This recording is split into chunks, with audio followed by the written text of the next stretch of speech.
All right, let's talk about something I think we can all relate to. We're going to dive into Alan Jacobs' book, The Pleasures of Reading in an Age of Distraction. And it really gets at this feeling, right?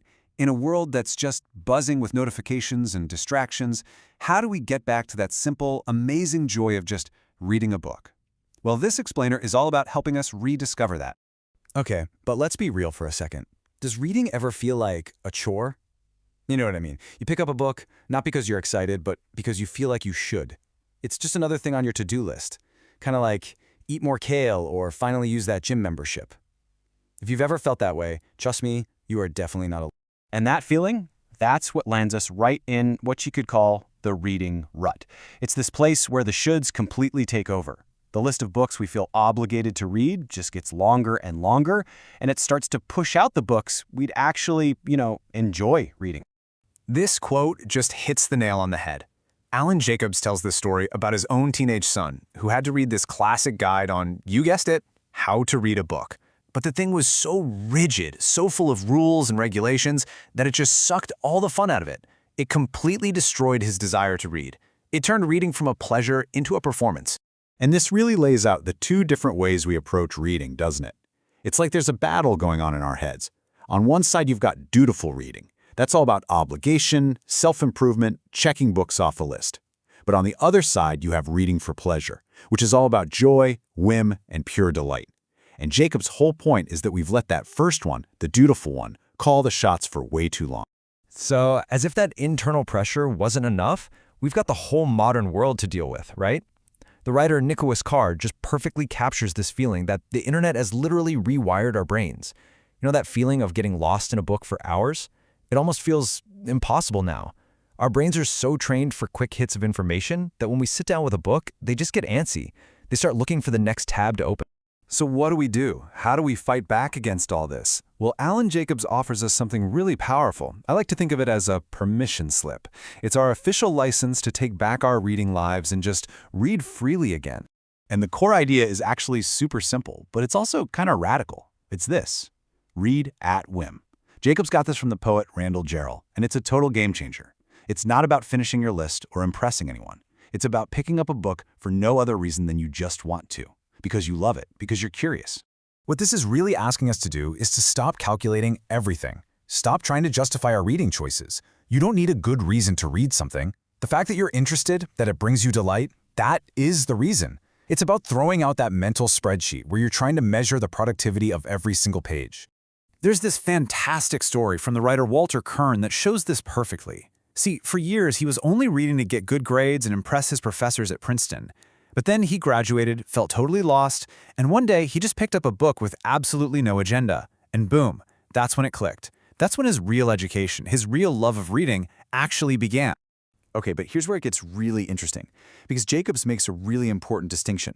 There's whim with a lowercase w, and then there's whim with a capital W, and understanding the difference is key. So let's break this down. Lowercase whim, that's just a thoughtless impulse. It's grabbing the next shiny thing, which, let's be honest, often leads to you getting bored. But capital W whim, that's something else entirely. That's an informed desire. It comes from really knowing yourself, knowing what actually gives you that deep, lasting sense of delight when you read. And if you want a perfect example of what can go wrong, look at the historian Edward Gibbon. When he was a young student, he had this blind propensity for books, as he put it, but it was all lowercase whim. It was totally undisciplined, and it just led him to feel lazy and miserable. He needed some guidance, some self-knowledge, to turn that raw interest into something meaningful. So what this all boils down to is that developing your capital W whim is really an act of self-discovery. The more you pay attention to what truly grabs you, what lights you up, the better your whim gets at guiding you. It stops being so random and starts becoming, well, a true guide to what you'll love. Okay, so this all sounds great, right? But how do we actually do it? How do we find that capital W whim? Well, Jacobs doesn't leave us hanging. He gives us two really fantastic, practical ways to get started on our next reading adventure. And the two strategies are actually pretty simple. The first one is to swim upstream, and the second one is to read responsively. They're both designed to help you engage more deeply with what you're reading. So let's take a look at what he means by each of these.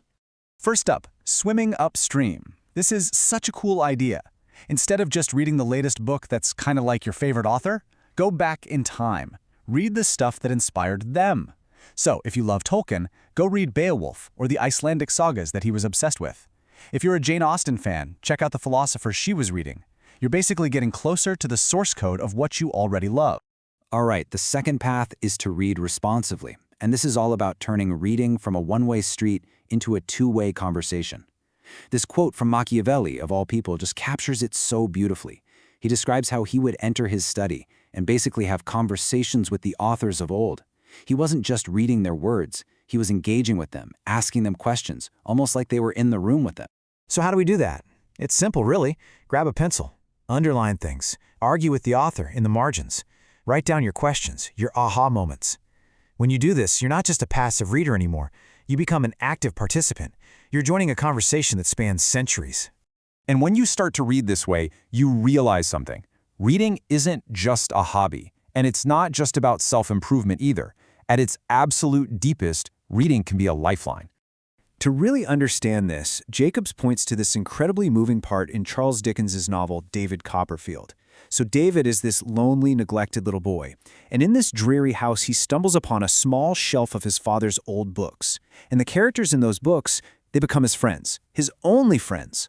And Dickens writes this one line that, man, it just gives you chills. He says the boy was reading as if for life.